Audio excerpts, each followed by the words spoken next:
Propriétaires d'un appartement de 4 pièces à Paris, Greg et Leïla ont décidé de le louer à des touristes lorsqu'ils ne l'occupent pas. Dans les grandes villes, les particuliers sont de plus en plus nombreux à opter pour cette formule. Et rien qu'à Paris, on estime à près de 20 000 le nombre de logements ainsi mis sur le marché. Du côté de chez vous, a voulu en savoir plus sur un phénomène en pleine expansion. Nous louons l'appartement en nuitée à 145 € par nuit. Nous avons défini le prix en regardant les sites qui louent meublés et on a fait une petite comparaison. Et aussi on a eu en tête le prix des hôtels.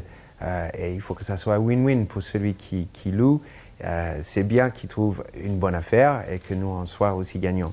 Bien sûr, nous on met à disposition les serviettes, les draps, enfin tout ce qu'on trouverait normalement dans un hôtel. Et bien sûr, on offre aussi, on dit aux gens, n'hésitez pas à boire l'eau qui est dans le frigo, à prendre du thé, du café. C'est ça que je trouve très sympathique par rapport à une chambre d'hôtel. Nous-mêmes, nous avons loué les appartements meublés quand on voyage. Et on a vu que c'est plutôt les gens de confiance qui font ça. Et aussi, les sites web Séjourning, il y a plein de garanties qui vont avec. Pratiquée aussi bien par des familles qui partent en vacances que par des retraités ou des gens que leur activité professionnelle amène à beaucoup voyager, la location à des touristes doit son succès à l'essor de sites internet tels que Airbnb ou Séjourning. Moyennant une commission de 10%, ces réseaux sociaux mettent en relation propriétaires et hôtes. François Delande nous explique comment ça marche. Je pars pour Noël, pour les vacances de Noël, et je me dis je vais louer mon appartement. C'est simple, on va sur le site, il y a une inscription gratuite, on décrit l'appartement tel qu'il est, il faut être très transparent, et on télécharge des photos. En 3 minutes, si on a les photos, l'annonce elle est créée et elle va être publiée sur notre site. Ensuite, il y a les demandeurs qui vont sur notre site et qui vont faire une demande. Et donc, le propriétaire va dire oui, pas de problème. Soit il accepte directement, soit il y a une discussion qui se crée pour poser des questions. Et donc, voilà, la relation se fait jusqu'au paiement. C'est le paiement qui valide la location. Nous, on reverse 24 heures après l'arrivée des locataires le loyer au propriétaire. Donc, tout le monde est sécurisé. S'il y a un problème, on sait indemniser le cas échéant. Et en plus, il y a des assurances qui couvrent toute l'opération. Donc, c'est vraiment très simple, très sécurisé et c'est légal.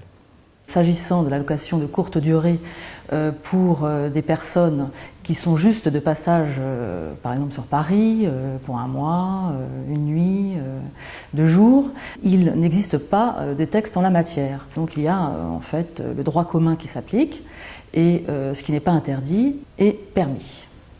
Lorsqu'il s'agit d'un particulier qui, de manière ponctuelle, offre son appartement à la location de courte durée, il n'y a pas d'autorisation préalable à demander.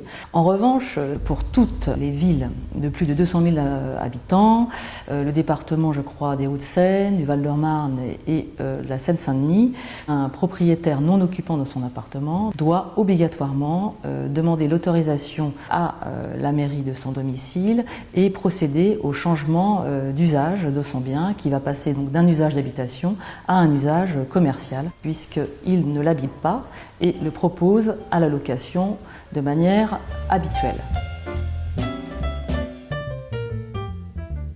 L'explosion de sites de location, notamment dans les grandes villes et en France, il y a 2 sujets. Il y a évidemment la crise, puisque arrondir ses fins de mois, tout le monde souhaite le faire. Mais au-delà de ça, il y a un mouvement qui est très profond dans la société et dans le monde entier, ce n'est pas du tout que français, c'est ce qu'on appelle la consommation collaborative. On se demande parfois pourquoi on consomme tant. Donc c'est un mouvement de fond, mieux utiliser les ressources et la consommation collaborative.